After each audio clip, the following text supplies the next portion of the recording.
রাত যত গাঢ় হয় ভয় তত ঘনিয়ে আসে, আর যখন নিজের প্রিয়জনই অচেনা আচরণ করতে শুরু করে তখনই বুঝে নিতে হবে ভয়টি ঘরের মধ্যেই ঢুকে পড়েছে। আজকে আমরা কথা বলবো এমনই একটি মুভি নিয়ে যেখানে একটি পরিবার ধীরে ধীরে অন্ধকারের ফাঁদে পড়ে যাচ্ছে আর একটি অদৃশ্য ভয় তাদের একে একে গ্রাস করতে শুরু করে। এটি শুধু একটি হরর ফিল্ম নয়, এটি একটি মানসিক খেলার গল্প।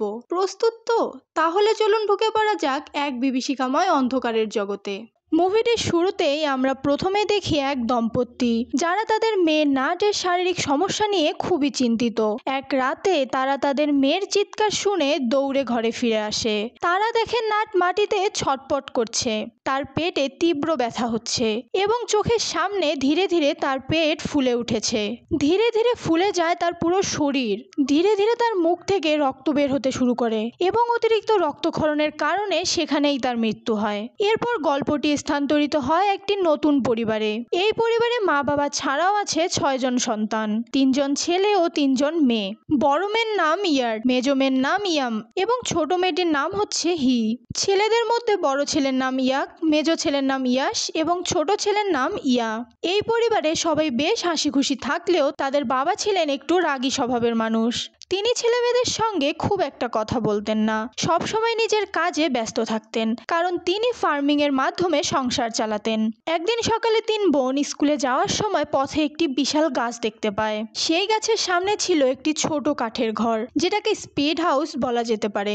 তারা বিষয়টি অবহেলা করে এগিয়ে যায়। স্কুলে গিয়ে তারা জানতে পারে নাট যে কিছুদিন আগেই মারা গিয়েছে, মৃত্যুর আগে হঠাৎ করে অনেক অদ্ভুত স্কেচ বানাতে শুরু করে। স্কুল শেষে বাড়ি ফেরার পথে 3 বোন আবার সেই বিশাল গাছটার পাশ দিয়ে যাচ্ছিল। এবার তারা দেখে গাছটার পাশে একটি ছায়াময় রহস্যময় অবয়ব দাঁড়িয়ে আছে, যে তাদের দিকে তাকিয়ে অদ্ভুতভাবে হাসছে। তারা দৌড়ে পালিয়ে যায় এবং পথে তাদের ভাই ইয়ারের সঙ্গে দেখা হয়, যে মজা করে আরো একটু ভয় দেখিয়ে দেয়। সেই রাতে পরিবার মেলায় যায়। মেলায় ইয়াম একটু অসুস্থ বোধ করে, কিন্তু ব্যাপারটা আরো ভয়ঙ্কর হয়ে ওঠে যখন এক ভয়ঙ্কর চেহারার এক মহিলা তাদের দিকে তাকিয়ে অদ্ভুতভাবে হাসে। এর কিছুদিন পর ইয়ামের শারীরিক অবস্থা আরো খারাপ হয়ে যায়। তাকে হসপিটালে নেওয়া হয়, কিন্তু ডাক্তার জানায় এটা কিছু সাধারণ দুর্বলতার কারণেই হয়েছে। হসপিটাল থেকে ফেরার পথে পরিবারের সদস্যদের সঙ্গে দেখা হয় বড় ভাই ইয়াকের, যে 2 বছর আগে সোলজার হতে গিয়ে পরিবার ছেড়ে চলে গিয়েছিল। তার ফেরা সবার জন্য একটি চমক ছিল, কারণ কেউ ভাবেনি সে ফিরে আসবে। পরিবারের সবাই তাকে পেয়ে খুবই খুশি হয়, যদিও তার ভাই ইয়াস কিছুটা রাগান্বিত হয়ে থাকে, কারণ তার অনুপস্থিতিতে সে একাই পুরো ফার্ম সামলাতে বাধ্য হয়েছে। ইয়াক সবার জন্য গিফট এনেছে এবং সবাই বেশ আনন্দে দিন কাটায়। কিন্তু সেই রাতেই শুরু হয় অদ্ভুত ঘটনা। ইয়ামের পিছনে দেখা যায় এক অশরীরী ছায়া। দরজা জানালা খুলে যায় আপনা আপনি। মাঝরাতে ইয়াম উঠে কিচেনে কিছু খেতে যায়, যেটা দেখে ফেলে ইয়ার জিজ্ঞাসা করলে ইয়াম কিছু না বলেই সেখান থেকে চলে যায়। এরপর ইয়ার এক নারী কণ্ঠের ফিসফিসানি শুনে ঘুমিয়ে পড়ে। পরের দিন সকালে ফার্মে কাজ করা এক কর্মচারী কাজ ছেড়ে দিতে চায়। যখন তাকে কারণ জিজ্ঞাসা করা হয়, সে শুধু বলে তোমরা নিজেদের পরিবারের খেয়াল রেখো। কিন্তু এর পিছনের আসল রহস্য কি সেটা এখনো স্পষ্ট নয়। হয়তো এটি আমরা সামনের দিকে জানতে পারবো। এদিকে ইয়ামের আচরণ ধীরে ধীরে পরিবর্তন হতে থাকে। সে তার 2 বোনের সঙ্গে খারাপ ব্যবহার করতে শুরু করে এবং মায়ের সামনে অসুস্থ ভান করলেও বোনদের সামনে সে বেশ কঠোর হয়ে ওঠে। এক পর্যায়ে ছোট বোন হি জানায় আগের রাতে ইয়াম তার দিকে এমন এক দৃষ্টিতে তাকিয়েছিল যা সে কোনোদিনও ভুলতে পারবে না। ইয়াক ধীরে ধীরে বুঝতে পারে এই বাড়িতে কিছু একটা অস্বাভাবিক ঘটছে, তাই সে তার 2 ছোট ভাই ইয়াস ও ইয়ারের সঙ্গে বসে বিষয়টি নিয়ে কথা বলে। ইয়াস জানায় ডাক্তাররা যতই বলুক ইয়াম একদম ঠিক আছে, কিন্তু তার নিজের মনে হয় ইয়াম দিন দিন আরো অসুস্থ হয়ে পড়ছে। ঠিক তখনই ইয়ার এসে জানায় আগের রাতে সে হালকা আওয়াজে এক মহিলার চিৎকার শুনেছে। এই কথাগুলো শুনে ইয়ার ডিসিশন নেয় আজ রাতে সে বাড়ির বাইরে শোবে, কারণ বাবা মাও আজ রাতে বাড়িতে থাকছে না। তারা একদিনের জন্য বাইরে গিয়েছিল। মধ্যরাতে হঠাৎ ইয়াম ঘুম থেকে উঠে বাড়ির বাইরে চলে যায়। ইয়ার সেটা দেখে ফেলে, কিন্তু তাকে অনুসরণ করার আগে সে আবার সেই অদ্ভুত হুইসপারিং শুনতে পায় আর তার ঘুম চলে আসে। তবে এবার ইয়ার আগের থেকেই প্রস্তুত ছিল। সে নিজের হাতে কামড় দিয়ে ঘুম কাটিয়ে ফেলে। এরপর সে তার ছোট বোন হিকে লুকিয়ে সিকিউর করে আর নিজে বাইরে বেরিয়ে আসে। বাইরে এসে সে শুনতে পায় একের পর এক গানশটের শব্দ। তিন ভাইকেও দেখা যায় খুব চিন্তিত অবস্থায়। আসলে গান চালাচ্ছিল ইয়াক। এরপর সবাই মিলে ইয়ামকে বাড়িতে নিয়ে আসে। তার শারীরিক অবস্থা খুবই খারাপ ছিল, বিশেষ করে তার পেট প্রচন্ড ব্যথা হচ্ছিল। ইয়াক জিজ্ঞাসা করে আসলে বাইরে কি ঘটেছিল। ইয়াক জানায় তারা তিন ভাই বাইরে বসে ড্রিঙ্ক করছিল। হঠাৎ বাড়ির লাইট ফ্লিকার করতে থাকে, রেডিও আপনা আপনি চালু হয়ে যায়। এরপর তারা শোনে এক মহিলার অদ্ভুত ফিসফাস। সঙ্গে সঙ্গে ইয়াস ও ইয়া ঘুমিয়ে পড়ে। ইয়াকও ঢুলে পড়ে। ঠিক তখনই ইয়াক দেখে ইয়াম ঘুম থেকে উঠে বাইরে যাচ্ছে। ঘুম কাটাতে সে নিজের হাত আগুনের ওপর রেখে দেয়, তারপর নিজের ভাইদের জাগিয়ে তোলে। তিনজন মিলে ফার্মে গিয়ে খোঁজ করতে থাকে। তারা ফার্মের ভেতরে এক অদ্ভুত কালো পোশাক পরা এক মহিলাকে দেখতে পায়। ইয়ার এক মুহূর্ত দেরি না করে তার দিকে গুলি চালিয়ে দেয়। এটা শুনে ইয়াট একদম চমকে ওঠে, কারণ সে জানায় এই মহিলাকে সে আগেও দেখেছে। যেদিন তার স্কুলে যাওয়ার পথে সেই বড় গাছটির সামনে সেই রহস্যময় কাঠের ঘরটা প্রথমবার দেখে। ঘটনাগুলো যেন সেদিন থেকেই শুরু হয়েছিল। এই ঘটনার গুরুত্ব বুঝে সে ছুটে যায় সার্জেন্ট প্যাফেনের কাছে, যার কাছে এসব অদ্ভুত ঘটনার কিছুটা জ্ঞান আছে। এদিকে বাড়িতে তখন ইয়াম একা। হঠাৎ সেই মেলায় দেখা ভয়ঙ্কর মহিলাটি, যার নাম চুয়ে, ফির চলে আসে আর সরাসরি ইয়ামের ওপর হামলা করে। সে ইয়ামের বুকের ওপর চড়ে বসে আর তার একটি দাঁত তুলে নিয়ে সেটা চেখে দেখে, যেন তার মধ্যে কিছু খুঁজছে। ইয়ামের আত্মচিৎকার শুনে তার মা আর ইয়ার দৌড়ে আসে। তারা মিলে সেই মহিলাটিকে মারধর করে তাড়িয়ে দেয়। কিন্তু এই ঘটনার পর থেকে ইয়াম পুরো পাল্টে যায়, চুপচাপ নির্বিকার অদ্ভুত আচরণ করতে শুরু করে। পরদিন যখন ইয়াক প্যাফেনকে নিয়ে বাড়িতে আসে, প্যাফেন সরাসরি ইয়ামের সঙ্গে কথা বলতে যায়, কিন্তু ইয়াম তার মুখে থুতু ছেড়ে দেয়। প্যাফেন চোখ সরু করে বলে, তুমি চুয়ে, ওই নোংরা আত্মা। তবে ইয়াম শান্ত গলায় উত্তর দেয়, আমি চুয়ে নই, আমি ইয়াম। এই কথা বলেই সে চাদর মুড়ি দিয়ে শুয়ে পড়ে। তখন প্যাফেন বাকিদের জানায় সেই বুড়ি মহিলাটার নাম হচ্ছে চুয়ে, যে কিছুদিন আগেই এই গ্রামেই এসেছিল। গ্রামের অনেকেই মনে করত সে একজন ব্ল্যাক ম্যাজিশিয়ান, যিনি ভয়ঙ্কর আত্মাদের আহ্বান করতে পারত, আর সে যেখানেই যেত সেখানেই অদ্ভুত দুর্ঘটনা ঘটত। এখন এটি আমাদের কাছে পরিষ্কার যে ফার্মের লোকটি কাজ ছেড়ে দেয়, সেও সম্ভবত চুয়েকে আশেপাশে ঘোরাঘুরি করতে দেখে ফেলেছিল। এই তথ্য জানার পর ইয়াক প্যাফেনকে নিয়ে সরাসরি চুয়ের বাড়িতে যায়। তারা দেখে চুয়ে তখন কোনো অদ্ভুত মন্ত্র পড়ছে, একটি অশুভ ব্ল্যাক ম্যাজিক পারফর্মের মধ্যে ডুবে আছে। ইয়াক কিছু বলার আগেই চুয়ে হঠাৎ অট্টহাসি দিয়ে ওঠে, তারপর এক তীক্ষ্ণ বাঁশের ফাঁকে নিজের মাথা গুঁজে দিয়ে আত্মহত্যা করে। ঘটনার আকস্মিকতায় ইয়াক কিছুই বুঝে উঠতে পারে না। তখন প্যাফেন ব্যাখ্যা করে চুয়ের মধ্যে যে ইভিল স্পিরিট ছিল সেটা এখন ইয়ামের মধ্যে প্রবেশ করেছে। এর প্রমাণ চুয়ে ইয়ামের দাঁত তুলে নিয়ে খেয়েছিল, কারণ পূর্ণ পজিশনের জন্য একটি দাঁতের প্রয়োজন হয়। এখন যেহেতু এই ইভিল আত্মা একটি পারফেক্ট বডি পেয়ে গেছে, তাই চুয়ের নিজের দেহের আর কোনো দরকার ছিল না। সেই কারণে চুয়ে আত্মহত্যা করে। মধ্যরাত পেরোনোর সঙ্গে সঙ্গেই দেখা যায় ইয়েম ঘুমের মধ্যে উঠে বাড়ির বাইরে চলে যায় এবং শুরু হয় সেই অদ্ভুত ফিসফিস কথা, যেটা শুনলে সবাই ঘুমিয়ে পড়ে। ইয়াকও ঘুমিয়ে পড়তে যাচ্ছিল, কিন্তু ইয়াক নিজের হাতে কামড় দিয়ে নিজেকে জাগিয়ে রাখে এবং দ্রুত ইয়াক ও বাকিদের জাগিয়ে তোলে। সবাই বাইরে বেরিয়ে দেখে পরিস্থিতি অস্বাভাবিক। তাদের বাবা ইয়াকের ওপর চিৎকার করতে শুরু করে এবং তার গায়ে হাত তোলেন। ইয়াক তখন তাকে বোঝানোর চেষ্টা করে যে ইয়াম আসলে পজেসড হয়ে গেছে এবং তাদের বাবা পরিবারকে সময় না দিয়ে শুধু নিজের কাজ নিয়েই ব্যস্ত থাকে। এ কথা শুনে তার বাবা আরো রেগে যান, কিন্তু হঠাৎ করেই তাদের বাড়ির চালের ওপর অনেকগুলো পাথর পড়তে শুরু করে। এটা দেখে তিনি বিশ্বাস করেন ইয়াম আসলেই পজেসড হয়ে আছেন। তারা সবাই মিলে আলাদা হয়ে ইয়ামকে খুঁজতে বের হয়। ইয়াক তখন একা পড়ে যায়, আর তখনই তার পিছু নেয় সেই ইভিল স্পিরিট। সে ভয়ে গুলি চালায়, কিন্তু স্পিরিটটা তার মায়ের রূপ নিয়ে নেয়। প্রথমে সে ভাবে সত্যি তার মাকে সে গুলি করে ফেলেছে, কিন্তু দ্রুত বুঝতে পারে এটি একটি ছলনা ছিল। এরপর শুরু হয় তীব্র চেজিং। এতটাই মানসিক চাপে পড়ে যায় ইয়াক যে পরবর্তীতে যখন তার আসল মায়ের সামনে এসে পড়ে, তখনই সে ভুল করে গুলি চালাতে যায়, কিন্তু ঠিক সেই সময় ইয়াস এসে তাকে থামিয়ে দেয়।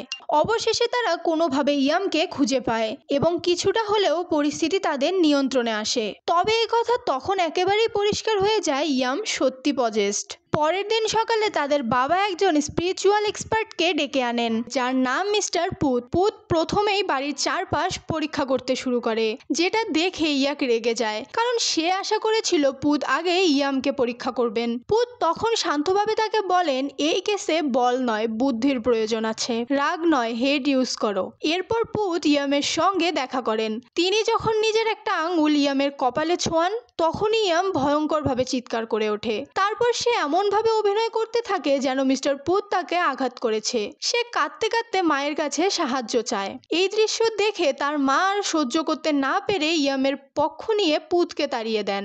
এমনকি তাদের বাবাও হঠাৎ করে প্রচণ্ড রেগে ওঠেন। এতে পরিষ্কার বোঝা যায় এই ইভিল স্পিরিট তাদের পরিবারের মানসিক দুর্বলতা ও সম্পর্কের ওপর প্রভাব ফেলছেন। পুত বাড়ির বাইরে এসে জানায় বাড়ির পাশে থাকা একটি বাঁশের ঝাড়কে কেটে ফেলতে হবে। ইয়াকের বাবা প্রথমে রাজি না হলেও পুত ও ইয়াকের অনুরোধে শেষমেশ রাজি হয়ে যায়। বাঁশ ঝাড় কাটার সঙ্গে সঙ্গে সেখান থেকে একটি পচা গন্ধ ছড়িয়ে পড়ে, পচা মাংসর মতো। তারা দেখলো মাটির নিচে বেশ কয়েকটা মানব অঙ্গ প্রত্যঙ্গ পড়ে আছে। কেউ একজন লাঠি নিয়ে সেই অর্গানগুলোকে স্পর্শ করলে তখনই ইয়াম দৌড়ে এসে সেগুলোকে রক্ষা করার চেষ্টা করে। ইয়ার ও অন্যরা মিলে ইয়ামকে ধরে রাখে, আর ইয়াক সেই অর্গানগুলোর ওপর পেট্রোল ঢেলে দিয়ে আগুন ধরিয়ে দেয়। এরপর মিস্টার পুত তার আঙ্গুলে এক ধরনের লাল পাউডার লাগিয়ে ইয়ার্ডের কপালে ছোঁয়ান। তারপর তিনি মাটিতে একটি ছোট তলোয়ার ঢুকিয়ে দেন। ঠিক তখনই ইয়াম এমনভাবে চিৎকার করে ওঠে যেন সেই তলোয়ার তার শরীরে গিয়ে বেঁধেছে। অবশেষে মিস্টার পুত জানায় যে ইয়ামকে দ্রুত হাসপাতালে নিতে হবে, কারণ তার শরীরে স্লাইভাগেরা দেওয়ার প্রয়োজন। ইয়ামের শরীর থেকে স্পিরিট তাড়ানোর দায়িত্ব পুরোপুরি ইয়াকের কাঁধে পড়ে। তাই সে তার বাবা ও ইয়াককে বাড়িতে থাকতে বলে, যাতে তারা তার ছোট বোনের খেয়াল রাখতে পারে। অন্যদিকে ইয়াক, মিস্টার পুত ও বাকিরা মিলে ইয়ামকে হাসপাতালে নিয়ে যাওয়ার উদ্দেশ্যে বেরিয়ে পড়ে। পথে মিস্টার পুত সবাইকে কিছু গুরুত্বপূর্ণ তথ্য দেয় এই ইভিল স্পিরিট সম্পর্কে। তিনি বলেন এই আত্মাটি অত্যন্ত ধূর্ত এবং মানুষের মনের সঙ্গে খেলা খেলতে পারদর্শী। এটি এমন দেহ বেছে নেয় যেটি একেবারে পারফেক্ট এবং হেলদি। এই কারণে সে ইয়ামের শরীর দখল করেছে, কারণ ছোটবেলায় ম্যালেরিয়া থেকেও ইয়াম অলমোস্ট অসম্ভবভাবে বেঁচে গিয়েছিল এবং এরপর থেকে সে একবারও অসুস্থ হয়নি। পুত আরও জানায় যে এই একই স্পিরিট আগেও নাটের মধ্যে প্রবেশ করেছিল, তবে এখন সে ইয়ামের মতো একটি শক্তিশালী শরীর পেয়ে সেটাকে একদম ছাড়তে চায় না। সে সতর্ক করে দেয় হাসপাতাল এখনো অনেক দূর, তাই স্পিরিট রাস্তাতেই তাদের মন বিভ্রান্ত করার চেষ্টা করবে। তাদের এক মুহূর্তের জন্য ফোকাস হারালে চলবে না। কিছুক্ষণ পরে স্পিরিট তার মাইন্ড গেম শুরু করে দেয়। ইয়াক হঠাৎই অনুভব করে সে একা গাড়িতে আছে। অন্যদিকে বাকিরা দেখে নাটের ইভিল স্পিরিট তাদের সামনে এসে ভয় দেখাচ্ছে। ইয়াক কোনো রকমে নিজের মনকে নিয়ন্ত্রণ করে গাড়ি চালিয়ে যেতে থাকে। একটি পর্যায়ে সে দেখে রাস্তায় তার পুরো পরিবার দাঁড়িয়ে আছে, কিন্তু ইয়াক বুঝে যায় এটি স্পিরিটের একটি ছলনা মাত্র। তাই সে চোখ বন্ধ করে তার গায়ের ওপর দিয়ে গাড়ি চালিয়ে দেয়। মিস্টার পুত তাকে একটি রিভলভার দিয়েছিল, যার মধ্যে 6টি হোলি বুলেট ছিল। ইয়াক সেই বুলেট থেকে 2টি গুলি করে, যেটার পর হঠাৎ সবকিছু স্বাভাবিক হয়ে যায়। কিন্তু ঠিক তখনই ইয়াম আবার তার সেই অদ্ভুত ফিসফিসানি শুরু করে দেয়, ফলে সবাই ঘুমিয়ে পড়ে যায়। মিস্টার পুত চেষ্টা করে যেন সে ইয়ামের কপালে আবার আঙ্গুল দিয়ে তাকে কন্ট্রোল করতে পারে, কিন্তু এবার স্পিরিট আগে থেকেই প্রস্তুত ছিল। সে আচমকা পুতের আঙ্গুলটাই কামড়ে খেয়ে ফেলে। ইয়াম হঠাৎ গাড়ির স্টিয়ারিং ঘুরিয়ে দেয়, যার ফলে পুরো গাড়ি একটি ভয়ানক অ্যাক্সিডেন্টে পড়ে যায়। এই দুর্ঘটনায় গাড়িতে থাকা সবাই বেশ আহত হয়ে যায় এবং সবাই অজ্ঞান হয়ে যায়। মিস্টার পুথের মাথায় একটি গাছের মোটা ডাল ঢুকে যায় এবং সে সেখানেই মারা যায়। এই সময় ইয়াক কিছু বুঝে ওঠার আগেই ইয়াম তার কাছ থেকে রিভলভারটা নিয়ে নেয় এবং প্যাফেনকে গুলি করে মেরে ফেলে। তারপর সে পজেস্ট অবস্থায় ইয়াককে টিচ করতে থাকে এবং বলে, আমি তো শুধু তোমার বোনকে পজেস করতে চেয়েছিলাম, কিন্তু তোমাদের পুরো ফ্যামিলি এমনভাবে বাধা দিল যে এখন আমি তোমাদের পুরো ফ্যামিলিকেই শেষ করে দিব। এই ভয়ঙ্কর মুহূর্তে হঠাৎ ইয়াডের জ্ঞান ফিরে আসে। সে ঝাঁপিয়ে পড়ে ইয়াকের দিকে। এই সুযোগটা কাজে লাগিয়ে ইয়াক সেই ছোট তলোয়ারটি সরাসরি ইয়ামের হাতে ঢুকিয়ে দেয়। এই আঘাতে ইয়ামের শরীর আর পারফেক্ট থাকে না, কারণ তার হাতে একবারে গভীর ক্ষত হয়ে গিয়েছিল। যেহেতু ইভিল স্পিরিট শুধুমাত্র পারফেক্ট ও হেলদি বডি পজেস করতে পারে, তাই সে আর ইয়ামের শরীর ধরে রাখতে পারে না। ফলে সেই স্পিরিটটা কালো রঙের তরল রূপে ইয়ামের শরীর থেকে বেরিয়ে আসে এবং তার আসল ভয়ঙ্কর রূপ ধারণ করে। এই সময় ইয়াক পুতের দেওয়া হোলি বুলেট সমৃদ্ধ রিভলভার দিয়ে সেই স্পিরিটের দিকে একের পর এক গুলি ছুটতে থাকে।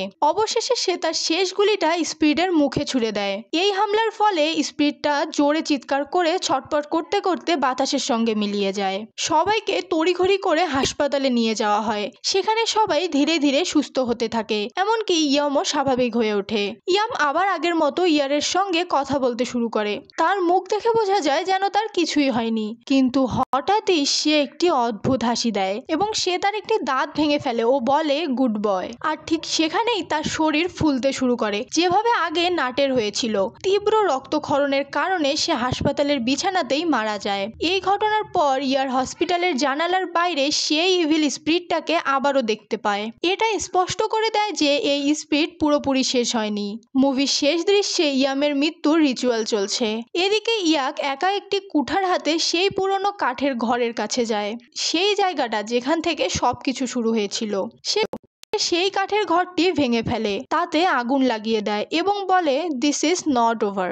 মুভির একদম শেষে ক্যামেরা ইয়াকের চোখের ক্লোজ শটে আসে, আর তার চোখের রিফ্লেকশনে সেই ইভিল স্পিরিটের ছায়া আবার ফুটে ওঠে এবং সেখানেই সিনেমার পর্দা নামে। তো বন্ধুরা, এটাই ছিল ডেথ হুইসপার মুভির পুরো ঘটনা। একটি পরিবার, একটি স্পিরিট আর এক অসমাপ্ত যুদ্ধের গল্প। ভিডিওটি ভালো লেগে থাকলে অবশ্যই লাইক, কমেন্ট আর শেয়ার করে জানাও। আর এমনই সব এক্সপ্লেনেশন পেতে চ্যানেলটি সাবস্ক্রাইব করে পাশে থাকা বেল আইকনটিতে প্রেস করতে ভুলো না। আমি আবারও ফিরে আসবো এক নতুন রহস্য নিয়ে। ততক্ষণ পর্যন্ত চোখ রাখো 100 ওয়ার্ল্ডে। তো আজকের জন্য টাটা।